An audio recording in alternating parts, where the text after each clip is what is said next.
Some players disappear because they were never good enough. Others disappear because they played in the wrong city, the wrong era, or on the wrong teams. Lou Whitaker's story is harder to explain. He did everything baseball asked him to do. He won Rookie of the Year, helped bring a championship to Detroit, and spent nearly 2 decades as one of the most reliable players in the game. Yet somehow when baseball began telling the story of its greatest second baseman, his name was left out. The strange part is that the deeper you look into his career, the harder that omission becomes to justify. Modern statistics keep reaching the same conclusion. Lou Whitaker was far better than most people remember. Baseball loves larger-than-life heroes. It loves controversy, unforgettable moments, and personalities that dominate headlines. Whitaker was none of those things. He simply showed up, played exceptional baseball, and went home. Maybe that became the problem. Because while baseball celebrated louder stars, one of the finest second basemen of his generation slowly faded into the background. This is the story of a man who spent nearly 20 years proving he belonged among the game's elite, and how baseball somehow forgot him anyway. Lou Whitaker was born in 1957 in Brooklyn, New York, but his family eventually settled in Martinsville, Virginia. It was the kind of place that rarely produced national headlines and almost never produced baseball celebrities. Nothing about his childhood suggested that one day he would become one of the most accomplished second basemen of his generation. Unlike many future stars, Whitaker was not surrounded by enormous expectations. Scouts were not describing him as a once-in-a-generation talent. Newspapers were not following his every move. He was simply a talented young player who loved the game and kept improving year after year. That pattern continued when the Detroit Tigers selected him in the 5th round of the 1975 draft. A 5th-round pick was respected, but it was far from the type of selection that creates excitement across an organization. The Tigers believed he could become a useful player. Few imagined he would become one of the cornerstones of the franchise for the next 2 decades. Once he entered professional baseball, however, Whitaker began proving people wrong. Coaches quickly noticed how complete his game already looked. He could hit, field, run, and most importantly, think. He rarely looked overwhelmed, even when facing older and more experienced competition. Then, something happened that would define Detroit baseball for a generation. In the minor leagues, Whitaker met another young infielder named Alan Trammell. The two players became close friends almost immediately. As they climbed through the Tigers' system together, coaches began noticing a natural chemistry between them. One played second base. The other played shortstop. Together they seemed to move across the field as if they had been teammates their entire lives. Neither man knew it at the time, but they were building one of the longest and most successful double-play combinations in Major League Baseball history. By the end of the 1970s, Detroit had something special developing. The organization simply did not realize how special it truly was. While baseball searched for its next superstar, one was quietly emerging in Michigan. The problem was that Lou Whitaker's greatness would never arrive with fireworks, and that would follow him for the rest of his career. Lou Whitaker arrived in Detroit in 1977 and immediately showed that he belonged.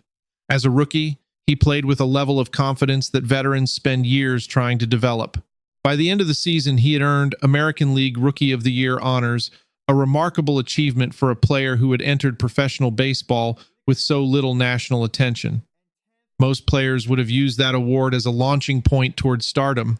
Whitaker did something different. He simply went back to work. Season after season, his production remained remarkably consistent. He hit for average, reached base, played excellent defense, and gave Detroit stability at one of the most demanding positions on the field. There were flashier players around the league, but very few were more dependable.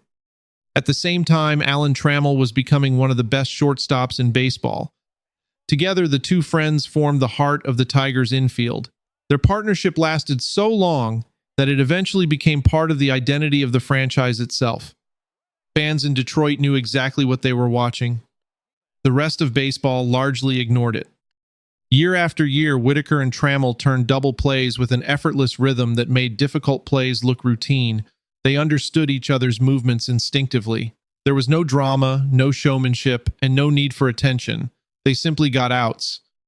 By the early 1980s, they had become one of the most respected middle infield combinations in the game. Opposing managers praised them. Teammates trusted them. Yet national attention continued flowing toward bigger markets and louder personalities. That was one of the hidden disadvantages of Whitaker's career. He spent almost his entire professional life in Detroit. While New York, Los Angeles, and other major media markets produced constant headlines, many of Whitaker's greatest performances happened outside the national spotlight. The people who watched him every day understood his value. Many others never noticed. The irony is that baseball often claims to celebrate consistency, but consistency rarely makes headlines. A spectacular mistake receives more attention than 1,000 routine successes. A dramatic personality receives more coverage than a quiet professional. Whitaker became a victim of that reality.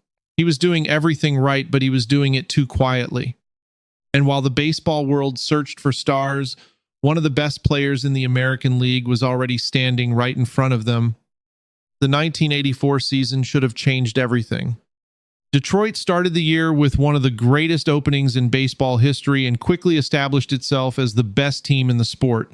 At the center of that success were familiar faces.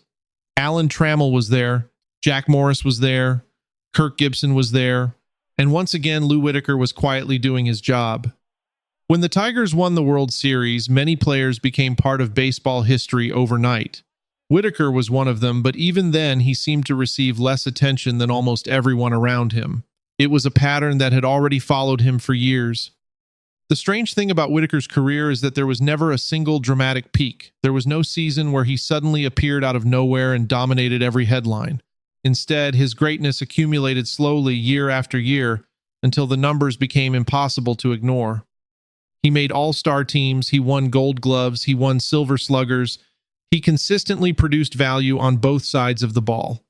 Managers trusted him, teammates depended on him, opponents respected him. Yet because he was excellent at so many things, rather than spectacular at one thing, his achievements often blended together. Baseball fans tend to remember extremes. They remember the biggest home run hitters, the hardest throwers, the loudest personalities. Whitaker represented something different. He represented balance. As advanced statistics became more popular years later, analysts began looking back at careers from previous generations. When they examined Lou Whitaker's record, many were surprised by what they found. The numbers were not merely good. They were extraordinary. His overall value compared favorably with numerous Hall of Fame second basemen.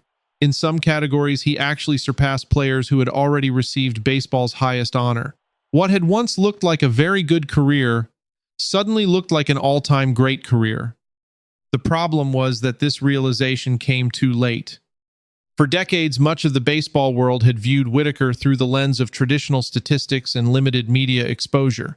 By the time modern analysis revealed just how valuable he had been, the narrative surrounding his career had already been established. He was viewed as good, very good perhaps, but not legendary. And once baseball creates a narrative changing, it becomes incredibly difficult. Lou Whitaker spent nearly 20 years proving his greatness on the field. The baseball establishment spent far less time noticing it. Most players who build careers like Lou Whitaker eventually receive their moment of recognition. Maybe it comes immediately after retirement. Maybe it takes a few years. But sooner or later, greatness usually finds its way into the Hall of Fame conversation. That did not happen for Whitaker. When he became eligible for Hall of Fame voting, many expected him to receive serious consideration. After all, the resume was there, the awards were there, the championship was there, the longevity was there. Few second basemen in history could match the complete package he had assembled over nearly 2 decades. Instead, something shocking happened. He disappeared from the ballot after his very first year. Under Hall of Fame rules at the time, candidates needed a minimum percentage of support to remain under consideration. Whitaker failed to reach that threshold. After just one appearance, his name was gone. For many baseball observers, the decision was difficult to understand. How could a player with his accomplishments receive so little support?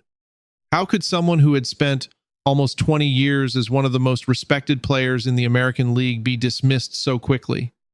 The answer reveals a larger problem in the way baseball remembers its history. Whitaker's career was built on consistency rather than headlines. He was rarely the center of controversy. He was rarely the face of marketing campaigns. He was rarely discussed on national television.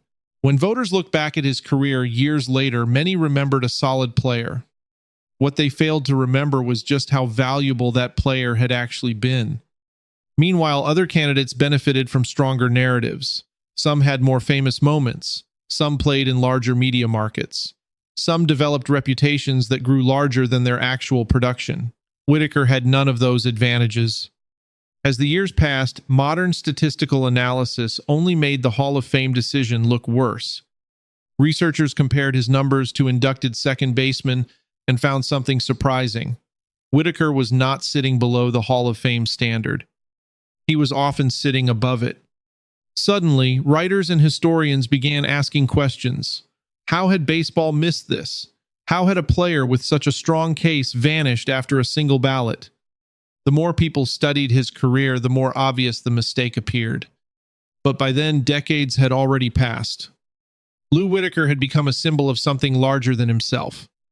He became evidence that greatness is not always ignored because it is hidden. Sometimes greatness is ignored because people simply stop looking.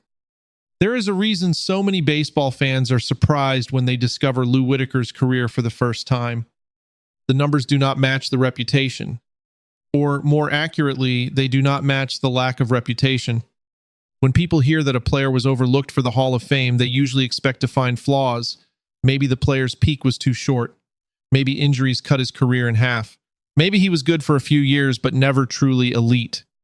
Whitaker's case is different. The deeper you look, the harder it becomes to find a weakness. He played nearly his entire career with one organization. He remained productive for almost 2 decades. He contributed with his bat, his glove, and his intelligence.